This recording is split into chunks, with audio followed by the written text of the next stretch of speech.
Olá, bem-vindo, bem-vinda ao podcast Pode Falar de Saúde, aqui pelo GO em Foco. Estamos de volta mais uma vez nessa segunda-feira agora para falar e continuar falando, sobre autismo. Hoje, recebendo aqui duas profissionais e mães de autistas também. Nós estamos dedicando esses episódios para falar sobre esse tema tão relevante, de tanta importância, para a sociedade atual e para você, nosso seguidor, também. Então você já está vendo aqui a nossa convidada Élica Rodrigues. Ela é psicóloga, especialista em autismo e TDAH. Tudo bem, Élica? Bem-vinda. Tudo bem. Obrigada pela oportunidade, mais uma vez, para a gente estar aqui falando sobre um assunto tão importante. Muito bem, com a gente também a Leidiane Carvalho. Ela é psicóloga, aliás, ela é psicopedagoga, especialista em desenvolvimento infantil. Oi, Leidiane, bem-vinda. Oi, muito obrigada pelo convite. Um prazer estar aqui. Prazer todo nosso, Leidiane e Élica, então, para falarmos sobre esse tema, já que nós estamos no Abril Azul, Vamos começar falando aqui sobre o que é o autismo, o que vocês trazem de características aqui, para as pessoas entenderem mais um pouquinho, Que a gente sempre teve, mas é um tabu, as pessoas escondem, até hoje ainda tem gente que esconde, mas graças a Deus nós estamos falando mais sobre isso e as pessoas estão entendendo mais um pouquinho, O que nós podemos falar nessa abertura aqui do nosso podcast hoje? O autismo sempre existiu, não é uma coisa nova. Novo são os diagnósticos, mas sempre existiu. Então, anos atrás, hoje nós temos pais que a gente está fazendo a avaliação da criança, em vez de eu fazer a avaliação com a criança, eu continuo com o pai. Eu encerro com a criança naquele momento e falo, não, então vamos ver alguma característica aqui para ajudar a fechar no laudo da criança, Porque sempre a maioria das vezes são genética. Então, assim, ou ele tem um pai, uma mãe, tio, avós. Então, assim, veio lá de trás. Quando nós fazemos a anamnese, que é onde a gente pega os dados da criança, a gente pergunta assim, tem alguém na sua família que, é diagnosticado ou tem autismo? Não, não tem. Mas aí você vai perguntando, fala assim, fulano era assim, ele era desse jeito, ele apresenta todos os critérios igual você está me falando. Então, assim, você vê que tem, Hoje nós temos muitos adultos autistas que trabalham, conseguem lidar com a situação, mas, assim, não é uma coisa nova, Já veio muitos anos atrás que existe. E o que é o autismo? Ele é um transtorno neurológico que ele afeta a socialização e a comunicação, associados a comportamentos restritos e repetitivos, que é onde a criança ele apresenta atrasos na comunicação, ele tem dificuldades de conversar, de interagir, olhar nos seus olhos, Tem mais alguns sinais também, Leidiane, que a gente pode estar alertando sobre isso. Sim, tem dificuldade, alguns, não são todos. Geralmente vem com alguma outra comorbidade, que é o TDAH, que é muito hiperativo, não tem foco, não consegue, tem um desenvolvimento mais lento da parte cognitiva devido ao TDAH, porque como tem aquela hiperatividade, se dispersa muito rápido, Então ele não tem o foco para poder absorver o conhecimento. Até nas terapias também dificulta um pouco nesse sentido. Que mais que a gente pode lembrar? Às vezes a pessoa, é muito divulgada assim, a criança anda nas pontas dos pés, Isso. A criança não olha quando é chamado. Você chama, ele não olha, sabe? Ele não aponta o que ele quer. Quando ele quer alguma coisa, ele pega na mão da mãe ou do cuidador e leva até... Ecolalia, ele apresenta ecolalia. Esse momento, quando ele pega na mão da mãe para levar, a gente chama de ferramenta, sabe? Ele usa a mãe como ferramenta porque ele não quer apontar e talvez não é porque ele não queira, ele não sabe apontar. Então, você pede para ele apontar a luz, ele não sabe, que o dedo dele pode, direcionar até a luz.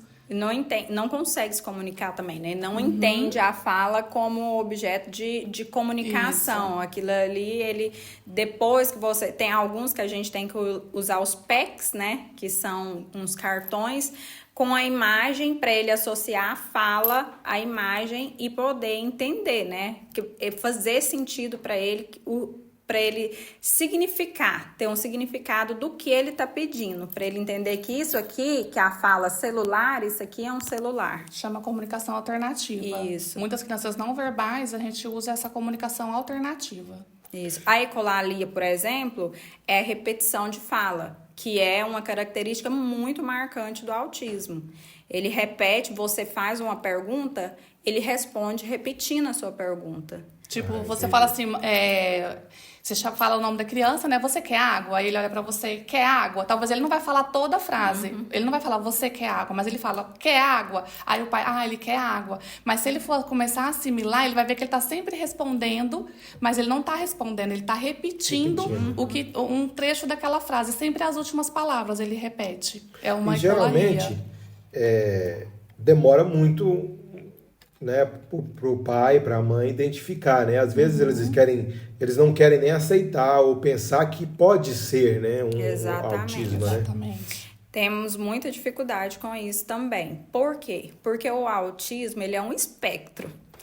E tem autistas, os mais leves, que é o nível 1 de suporte, ele vem com as características bem disfarçadas, bem sutis, muitos são bem perceptíveis, então você tem que fazer uma observação bem minuciosa para você conseguir pontuar as características.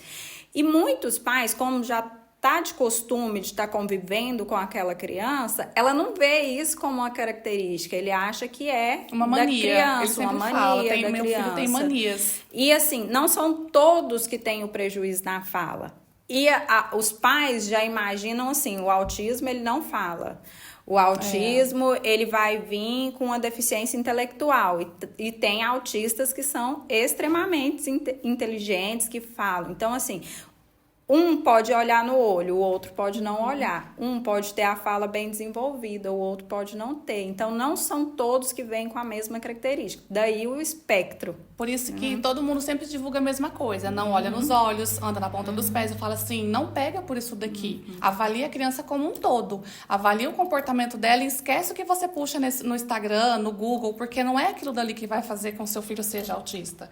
Porque talvez ele não tenha nenhum critério daqueles, mas ele apresenta outros, entendeu? E a mãe fica focada ali, mas meu filho é muito inteligente, meu filho não bate a cabeça. Porque às vezes ele quer uma criança agressiva. Não, nem todos são. Tipo assim, não é que eles são agressivos, às vezes naquele momento ele apresentou uma agressividade porque ele não soube às vezes se comunicar, então ele ficou nervoso, né? E a pessoa às vezes começa a dar demanda demais e é onde a criança fica nervosa nesse momento. Perfeito. Hoje, aqui no Pode Falar de Saúde, estamos conversando com a Élica Rodrigues, psicóloga, especialista em autismo, TDAH, a Leidiane Carvalho também, psicopedagoga, especialista em desenvolvimento infantil, falando aqui sobre autismo. Quero agradecer os nossos patrocinadores, Centro Clínico Olavo Schermer, mais de 30 especialidades em Palmeiras de Goiás. Então, na hora de fazer a sua consulta, na hora de fazer o seu exame, o seu check-up, vá direto ao Olavo Schermer, né? Tem uma história com você, uma história com a sua família, cuidando de sua saúde e da saúde de sua família. O WhatsApp de lá é o 3571-1095, anota aí. E também Laboratório Biomed, onde você faz os exames laboratoriais e outros tipos de exames também. Teste do pezinho, sexagem fetal, DNA também e muitos outros. E você já sabe que os resultados são de excelência. Muito bem, a gente continua o nosso bate-papo aqui. Nós estamos no Abril Azul, né, que é o mês de conscientização do autismo, né? Nós, inclusive, no dia 2 de abril, nós tivemos o Dia Mundial, Dia Internacional de Conscientização do Autismo. Muito bem, Élica e Leidiane, né? Vocês duas... a gente entrando aqui na parte pessoal também, vocês são mães de autistas, né? Eu queria que vocês contassem aqui nesse bloco agora a experiência de vocês em relação a isso. Vocês já trabalhavam antes com crianças autistas e engravidaram e veio as crianças com autismo ou não? Conta pra gente um pouquinho aqui, até para compartilhar, né, essa experiência com os nossos seguidores. No meu caso, eu já trabalhava, né? Eu já trabalhava com as crianças e engravidei. E aos 8 meses, 9 meses, eu desconfiei, né, do Miguel. Então, assim, ele estava desenvolvendo bem, mas, assim, aos 2 meses, a pediatra já tinha me dado um alerta. Mas, assim, em nenhum momento, como eu trabalho com autista, em nenhum momento eu pensei que seria autismo, né? Naquele momento, ela falou assim, que ele precisa de fisioterapia no pescoço. Porque você pegava ele caía o pescocinho.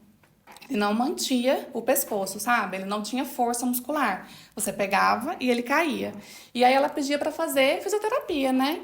E assim, foi o primeiro sinal, né? Foi assim, o motor dele, né? Naquele momento. E aí ele começou desenvolvendo, engatinhou, sentou. E quando ele começou a dar tchau, ele dava tchau, eu chamava, ele olhava. Então ele não tinha esses sinais tipo de alerta, porque eu tava trabalhando com ele, né? Eu ficava o tempo todo estimulando ele. E aí um dia eu dei tchau e ele não respondeu. Aí eu olhei assim, falei, estranho, o Miguel não dá tchau. Aí no outro dia de novo eu, Miguel, tchau. E assim, nada. É quando a gente fala que dá a poda neuronal, né? O Miguel deu a poda, ele estava desenvolvendo, e aí ele desenvolveu, não é que ele desenvolveu, ele já é autista, porque a criança nasce autista, né? E ele teve ali, tipo, um fator que desenvolveu, tipo assim, hoje eu acordei, é como se você limpasse o seu cérebro. Hoje eu acordei e eu não sei nada mais. Então foi onde eu desconfiei dos sinais dele, né? E já comecei a estimular e marquei uma consulta, porque naquele momento eu não me vi como profissional, me vi como mãe. Tipo assim, e agora? O que eu faço? Né? Eu sei que eu precisava de terapia para ele nesse momento, mas assim, eu continuo trabalhando ou eu paro? Né? Então eu marquei consulta, levei para poder fazer a avaliação, né? E as médicas pediram para fazer, já começar a terapia com ele. Então ele começou a terapia com 1 ano de idade. E foi muito, assim, muito rápido, mas ele foi falar aos 2 anos. Ele teve uma demora na fala, né? Porque ele começou e parou. Foi um choque. Foi. E a partir daí, aí caiu a ficha. Assim, a gente fica igual as mães, né? Será que realmente é? Porque, assim, agora a gente tá trabalhando muito com ele, fazendo muita terapia. Mas a gente vê que tem muitos sinais que não tem como falar, não, não é. Né? Então, assim, é um choque que a gente fica, porque é o seu filho, não tem como eu entregar para um profissional e falar assim, cuida dele, se vira e na hora que eu pegar para minha casa eu vou embora. Porque eu ainda vou embora com ele, né? Ele faz a terapia e na hora que ele vai embora, ele ainda vai embora comigo.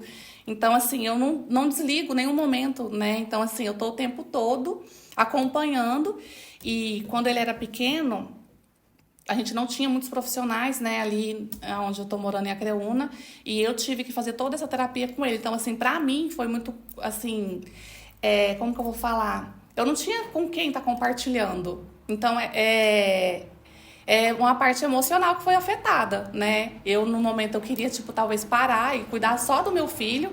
E igual a médica falou assim pra mim, Érica, tudo que você fez, que você já estudou, se um dia você parar, o seu filho você vai conseguir trabalhar. Mas assim, e não para, né? E naquele momento ela me ajudou, porque senão eu teria parado para cuidar do meu filho naquele momento, porque eu via que ele precisava. E a gente vê que quando as mães trabalham muito, a criança fica muito prejudicada, porque ele precisa de mais apoio e mais estímulo, não é só a terapia em si. Entendi. E você, Leidiane, conta pra gente também aí, sua experiência. Bem, eu não trabalhava ainda com autismo. Eu me formei, minha primeira formação foi serviço social. E aí eu fui convidada para dar aula num colégio estadual da cidade onde eu moro, de Palminópolis.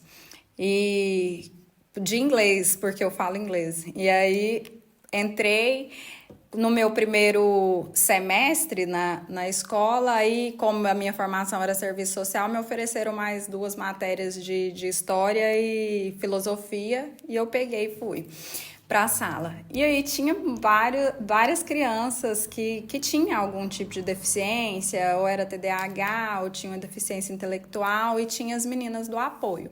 Aí uma das minhas colegas, na época, que era do apoio, foi transferida para Goiânia. Eu já era mãe, meu filho tinha 4 meses nessa época, 4 para 6 meses.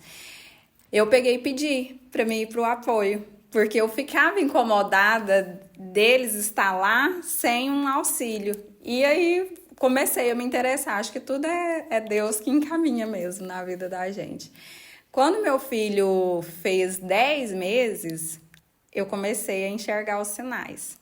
Eu fui fazer uma pós-graduação em educação inclusiva. E aí, na aula que falava sobre o autismo, na semana que a gente foi falar sobre o autismo, começou a pontuar tudo que o meu filho fazia em casa. Ele pegava as tampas da panela e rodava. Com 10 meses, ele pegava a bicicleta dele, virava de cabeça para baixo e ficava rodando a rodinha, enfileirava, sabia todo o alfabeto, sabia contar de 1 a 30 com 10 meses. Ele organizava tudo. As pessoas chegavam em casa e falavam, você tem que fazer um teste de superdotação, porque eu acho que ele é superdotado. Mas ninguém imagina o que tem por trás disso, né? E aí eu comentei na época com o pai dele, mas aí a gente ficou assim, não, muito novo. Até minha professora falou, espera mais um pouco, assim, para você começar. Aí esqueci disso, tive minha segunda gestação, tive minha segunda filha. Quando ele estava com 2 anos, aí ficou assim, totalmente evidente, como a Érica falou. Veio a poda neural, aí ele regrediu, ele perdeu várias habilidades. Então, assim, foi uma fase extremamente difícil. Aí eu fui correr atrás do diagnóstico. A gente começou a batalha. De ir atrás, na primeira vez eu fui atrás eu fiz a avaliação da dele. Élica, descobri a Élica e fui para ela fazer a avaliação dele. Ela viu que tinha todos os sinais, aí encaminhou a gente. Fui pro primeiro neuro, que assim, não foi luz na minha vida, foi muito difícil até hoje, assim, quando eu encontro as mães que estão em processo de investigação, eu sempre busco orientar muito bem, porque eu sofri muito, fiquei muito perdida nessa primeira fase, porque o neuro, assim, ele não me orientou com nada sobre terapia, só falou que tinha que fazer terapia. Não me orientou que tinha uma abordagem específica que a gente precisava ter, não me orientou em quanto tempo de sessão a criança precisava ter, nada.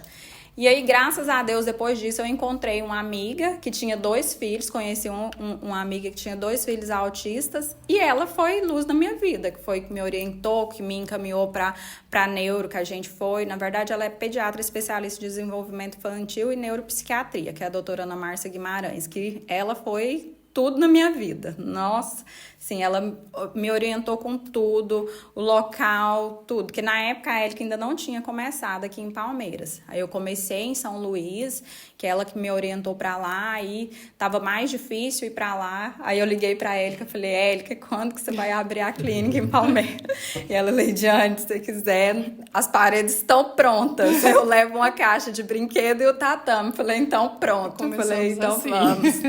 E foi assim, nossa história começou desse jeito. E graças a Deus, hoje meu filho não falava, tipo, ele tinha um repertório enorme de palavras, mas ele não formava frase, ele não sabia para que usar aquelas palavras. Hiperfoco em letras e números, aprendeu a ler e escrever sozinho. Por isso que, tipo, muitos pais usam isso como parâmetro para analisar, falar, mas meu filho é muito inteligente. Mas os autistas são muito inteligentes, isso não é parâmetro para avaliar, para diagnóstico. Muito bem, é isso aí, gente. Depoimento, as mães e profissionais, né? Compartilhando aqui os 2 lados, né? Vivenciando na prática, né? Os 2 lados, o lado profissional e o lado de mãe e de autista, né? Érica e Leidiane. Vamos falar de forma didática, né? Qual o caminho que os pais devem percorrer aqui? Porque eles identificam lá alguns sinais, beleza. Mas e agora? O que eu vou fazer? Onde eu vou? Né? Qual caminho eu vou seguir? Conta pra gente aqui de forma didática, né? Esse caminho que os pais devem percorrer, até pra gente alertar, né, os novatos, as pessoas que ainda têm dúvida, né? O que eles devem fazer, até para diminuir um pouco essa dificuldade, né, que os pais enfrentam. Isso. É importante quando os pais eles procuram a gente, às vezes eles já foram em algum médico. Na maioria das vezes eles vão em pediatra, né? Nós estamos sempre fazendo alerta sobre pediatras. Neuro, né? Mas assim, às vezes vão no pediatra mesmo que olha a doença, gripe, virose, essas coisas. E aí ele pede pro pediatra naquele momento olhar, né? E assim, o pediatra ele tá adaptado naquela rotina dele. Então ele não consegue ver os sinais. E ele fala assim: "Não, seu filho não tem nada". né? E aí a mãe continuou, eu levei no pediatra e ele falou que ele não tem nada. Essa semana mesmo a mãe falou que levou no pediatra 3 vezes e o pediatra falou que a criança não tinha nada. Mas tá todo mundo vendo os sinais da criança. Eu falei, olha, você precisa procurar um neuropediatra, né? Ou um pediatra especialista em desenvolvimento infantil, ou até a gente faz avaliação. Mas eu sempre falo, se já tem sinais evidentes, pode ir direto no médico, pode ir direto no neuro, porque ele vai dar o laudo para a criança. Quando vem até a gente é porque a mãe tá com dúvida, sabe? Ou até o médico, a mãe já levou e o médico tá com dúvida. Por que acontece? Porque chega lá, ele fica pouco tempo com a criança, e aí ele não vai ficar avaliando a criança como um todo. E aí a gente faz esse processo de avaliação para fazer um relatório e encaminhar pro médico, né? Tipo assim, essa criança tem hipótese, sim, de autismo para ser fechado o laudo, né? Então, assim, é um conjunto, sabe? E tem mais outros fatores, né, Leidiane? Sim, assim, recapitulando, voltando, eu tive essa mesma questão de ir no pediatra, né, e o pediatra falar que não, que era que ele era só arredio, e não era, né? E assim, o neuro também, não estou falando que não é para levar no neuro, mas geralmente o neuro fica num processo de investigação maior, ele demora mais tempo, e enquanto isso a criança está perdendo tempo de estimulação. Se ficar em investigação, mas a criança estiver sendo estimulada, estiver fazendo a terapia, tranquilo, mas se não, procura uma pessoa que vai já iniciar o processo, porque o importante é a estimulação precoce, a intervenção precoce que vai desenvolver a criança, né? E o ideal, assim, é que comece com 1 ano, 2 anos, se perceber. Com 3 anos já tá, sabe, já tá passando da hora disso acontecer. Então, assim, quanto mais cedo você for perceber os sinais e for, melhor. Quanto ao processo, se você vê os sinais, porque nós pais, a gente sabe identificar, às vezes por dentro a gente não quer aceitar, mas a gente tá vendo. Se você vê e tem um médico de confiança, tem alguém que possa te indicar, vai ao médico.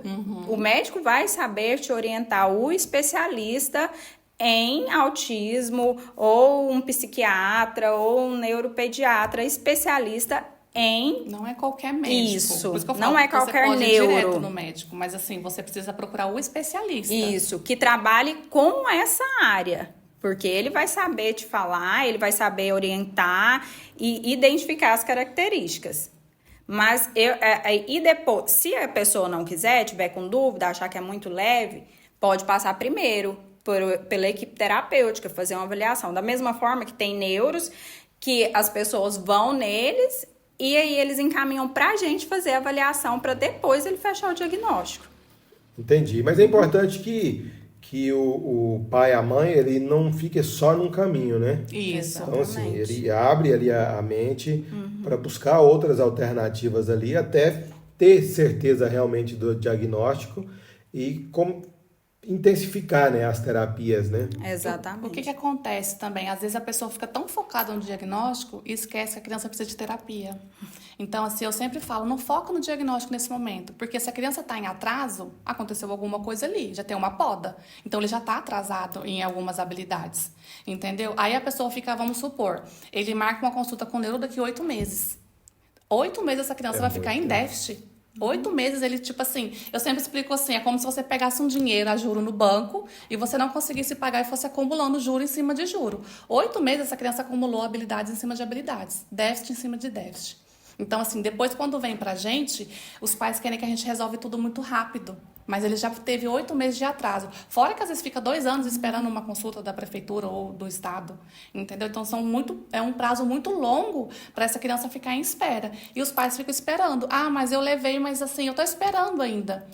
O importante procura, né, um especialista, já faz então uma avaliação e já começa então com as terapias, porque quando você for no médico, esse profissional já está com um relatório para levar para o médico e essa criança não está com tanto atraso. Entendi. Muito bem, aqui no Pode Falar de Saúde hoje com a Élica Rodrigues, psicóloga, e a Leidiane Carvalho, psicopedagoga. Fala para a gente também, Élica e Leidiane, né, os desafios enfrentados por pessoas autistas, né? Sim, tanto pelos pais, né, quanto pelas crianças, né? assim, nós focamos hoje nas crianças. É lógico que tem adulto também, né? Que seguiu, não identificou ou foi identificado já adulto, né? Exatamente. Nós temos uma dificuldade grande, né, que a gente sempre comenta, são as escolas, né? A gente precisa do apoio das escolas, porque nós somos uma equipe, mas nós não trabalhamos sozinho. Para trabalhar com essa criança é um todo, casa, escola, família. Então, assim, todos precisam estar envolvidos no processo de desenvolvimento dessa criança. Vamos supor que eu faço avaliação com uma criança e essa mãe precisa para poder levar no neuro, para poder fechar um laudo. E aí, ela fica comigo pouco tempo, eu pergunto para a mãe como que funciona em casa, e essa criança está na escola e eu pergunto para as professoras, como que essa criança está na sala de aula? Ele brinca. Mas será que ele brinca mesmo? Ou ele só está na rodinha, sentado com os brinquedinhos dele brincando sozinho? Será que ele compartilha o brinquedo com outra criança? Será que ele interage com outra criança? Então, assim, dentro da escola, os professores têm que estar muito capacitados para observar esses sinais, para eles poderem repassarem quando a gente precisa. Porque, assim, nós não estamos entrando no papel deles, porque eu também eu sou pedagoga também, né? Então, assim, nós estamos trabalhando em conjunto para poder ajudar essa criança no futuro, para ela não ficar atrasada. Porque, assim, quanto mais a gente demora, mais essa criança perde habilidades. Exatamente. É questão da interação social também. Às vezes a criança tem uma fala, emite alguma fala, mas ela não consegue se comunicar, ela não consegue se fazer entender. E aí eles omitem essa questão também, porque às vezes a criança, ela tenta interagir aqui com um colega, mas o colega não entendeu e aí fica como se a criança conversasse. E não estabeleceu um vínculo, não estabeleceu uma conversa. Não tem uma reciprocidade. Eu falo e você responde. Eu falei e ficou. Isso. Sabe? E aí, muitas famílias veem isso como se a criança interagisse. E não tem. E aí, a escola não pontua isso também, entendeu? Então, assim, a escola nós temos que ser um triângulo, né? É a família, a escola e a terapia. É um triângulo, uma união para essa criança se desenvolver. Então, da mesma forma que nós buscamos especializar o tempo todo, tá atualizado o tempo todo, a escola também precisa auxiliar nesse sentido e orientar a família nesse sentido também, porque as famílias não têm orientação por parte. Todas as crianças devem frequentar a escola, tem algumas que não podem, como é que funciona? É uma boa pergunta. O que acontece? Às vezes a gente recebe um laudo de uma criança, né? Ele já foi, a mãe levou no médico e falou assim, é pra me colocar na creche. É pra me colocar na escola. Aí eu avalio a criança não tem repertório pra estar na escola. Ela não tem repertório pra estar dentro de uma sala de aula. Porque ela não olha, sabe? Ela não compartilha comigo brinquedos, ela não interage em momento nenhum. O que ela vai fazer na sala de aula? Aí os médicos falam assim, mas é para ela ter interação. Mas ela não tem nenhum vínculo ainda com ninguém para poder fazer essa interação. Então, o que aconselhava? Primeiro, a terapia. Porque a terapia vai desenvolver todo esse estímulo na criança. Antes dos 4, né? Antes dos 4. Depois, a criança tem que realmente estar na escola. Só que, assim, uma criança de 2 aninhos, coloca na creche porque ele precisa interagir urgente. Mas, assim... Como? O que ele vai pedir? Ele vai pedir água? Como que ele vai apontar? O que ele vai fazer lá? A professora vai entender o que ele está querendo naquele momento? Porque, assim, a professora tem mais 30 crianças dentro da sala de aula, não é só essa criança, né? Então, assim, não é porque ele não pode ir para a escola, ele pode, mas é um conjunto, é escola e terapia. Não só a escola, entendeu? E nesse caso, dos que ainda não têm essa habilidade de comunicação desenvolvida, tem que ter o professor de apoio, né? Isso. Porque ele não consegue pedir, ele não consegue se comunicar, muitas vezes entra em crise devido a isso. Outra coisa que acontece também com muita frequência por exemplo, o meu filho é nível 1 de suporte. Então, assim, muita coisa ele consegue fazer. Então, as pessoas olham para essas crianças como se fosse... se a gente estivesse dando um excesso de mimo, sabe? A gente é um menino custoso e você tá super protegendo, mas ele não entende que ali por trás tem uma hiperatividade, tem uma outra... apesar dele estar falando, ele tem uma dificuldade em explicar o que ele quer. Pedir ele já consegue, mas ele não consegue... se explicar o que aconteceu. Então, assim, é outra dificuldade, o preconceito. As pessoas olham, Tipo, porque a sociedade acha que o autismo tem cara. E não tem. Tem várias pessoas que estão aí, ó, entre nós, que ninguém imagina que é autista e que tem sérias dificuldades de socialização, que está aqui fazendo um esforço enorme para estar no meio de todo mundo, para estar interagindo, e quando chega em casa vai fazer as estereotipias escondido para se autorregular. Aquela pessoa que tem manias, sabe? Tipo assim, nossa, fulano tem tantas manias, mas assim, atrás de uma mania tem uma estereotipia. Exatamente. Perfeito. E o que nós podemos, para a gente finalizar, né? O que a gente pode avaliar e falar sobre as melhorias no diagnóstico? No diagnóstico, digo assim, nas abordagens terapêuticas, no trabalho que vocês realizam, o que tem mudado para melhorar a qualidade de vida dessas crianças? Nós trabalhamos com uma ciência, a ABA e o Denver, né? A ABA é a análise de comportamento aplicada ao autismo. A gente estuda todo o comportamento da criança para moldar comportamentos inadequados. Por exemplo, essa criança, ele tá assim, jogando brinquedos, brincando com você, de repente ele começa a jogar. E assim, nesse momento eu tenho que saber o que fazer para assim, não ficar, tipo, sujigando a criança, brigando com ela, para de jogar. Quanto mais eu falar, mais nervosa ela vai ficar. Então, nesse momento eu tenho que agir, tipo assim, com abordagens técnicas mesmo, sabe? Saber o que fazer, tipo, pegar o brinquedo, dar um modelo, guardar. Agora é guardar, guarda, entendeu? Pra criança entender que não é jogar, mas é guardar. Então, assim, eu tenho que ter, assim, várias técnicas nesse momento e não é só a ciência, porque se a pessoa não tiver um carisma nesse momento para ter paciência com a criança, acontecem muitas coisas que eu vejo, assim, profissionais capacitadíssimos, né? Que a gente vê que eu falo assim, faz aba e a aba robotiza criança. Robotiza quando o profissional não sabe aplicar. Porque a gente vê muitos profissionais que não sabem lidar com a ciência. Então, assim, é uma coisa muito séria, porque eu falo assim, a gente está trabalhando com os cérebros. E isso é moldado, sabe? Então, assim, o que eu fizer com você vai ficar na sua cabeça. Se eu chegar e falar pra você, você é burro, você vai ficar o dia inteiro martelando isso na sua cabeça. Por que eu falei que você é burro? Então, as crianças, eles escutam isso. Escutam na escola, escutam em casa. E eles ficam assim, eu sou burro. Ah, não, tia, eu não consigo fazer porque eu sou burro. Então, assim, são técnicas bem que a gente tem que trabalhar dentro do comportamento e da emoção da criança, para ele ter autoestima e ele conseguir realizar o que é necessário para ele naquela idade.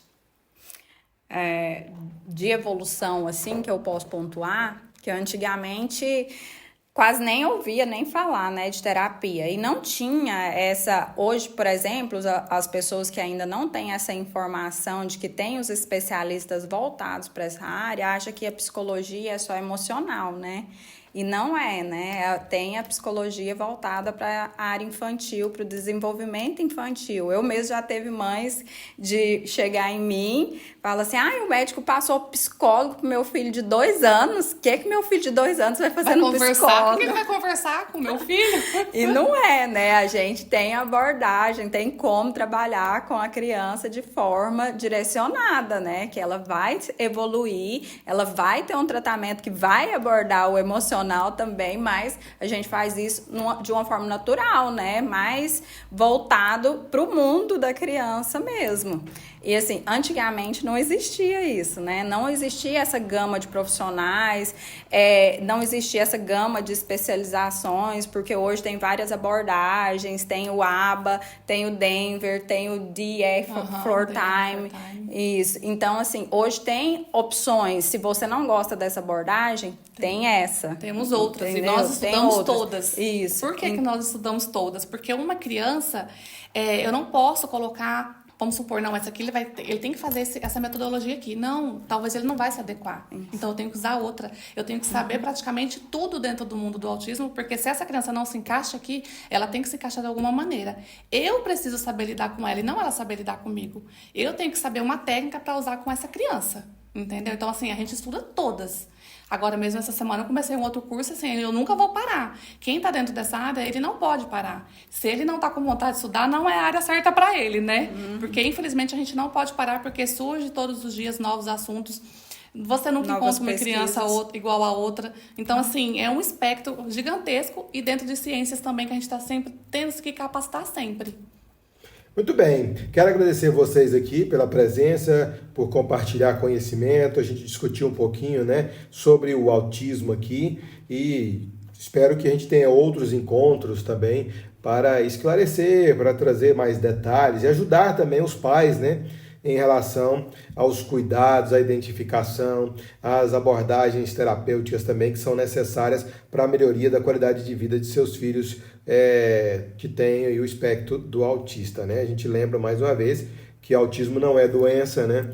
É um transtorno e que dificulta aí a fala, a comunicação, a interatividade ali, a interação, mas que é possível, né, ter todo aí um cuidado, ter toda uma abordagem, uma terapia que melhora a qualidade de vida dessas crianças. Exatamente. Élica Rodrigues, psicóloga, especialista em autismo e TDAH, muito obrigado por ter participado aqui com a gente. Obrigada, eu que agradeço pela oportunidade da gente falar de um assunto tão importante, né? E que estaremos mais vezes aqui, sim, com certeza. Leidiane Carvalho, psicopedagoga, também especialista em desenvolvimento infantil. Muito obrigado, um abraço. Eu que agradeço, muito obrigada. É isso aí, pessoal. Você que acompanhou o Pode Falar de Saúde, muito obrigado pela sua atenção, pelo seu carinho. Todas as segundas-feiras, às 7 horas da noite, pelo GO em Foco. Eu quero agradecer aqui o Centro Clínico Olavo Schermer, mais de 30 especialidades, mais de 30 profissionais atendendo você, cuidando de sua saúde, cuidando da saúde de sua família. Então, precisou, o importante é não precisar, é fazer antes, antecipar, fazendo o check-up, cuidando da saúde regularmente com o profissional. Então, são vários especialistas ali te esperando no Centro Clínico Olavo Schermer. O diretor técnico responsável é o Dr. Esdron Marques de Brito. O Laboratório Biomed também está com a gente aqui, fazendo diversos tipos de exames laboratoriais, diversos tipos de exames especiais também, como DNA, sexagem fetal, teste do pezinho e também exame toxicológico, entre outros. Resultados de excelência que você já conhece. É isso aí, pessoal. Estaremos de volta na próxima segunda-feira com um novo episódio do Pode Falar de Saúde. Tchau!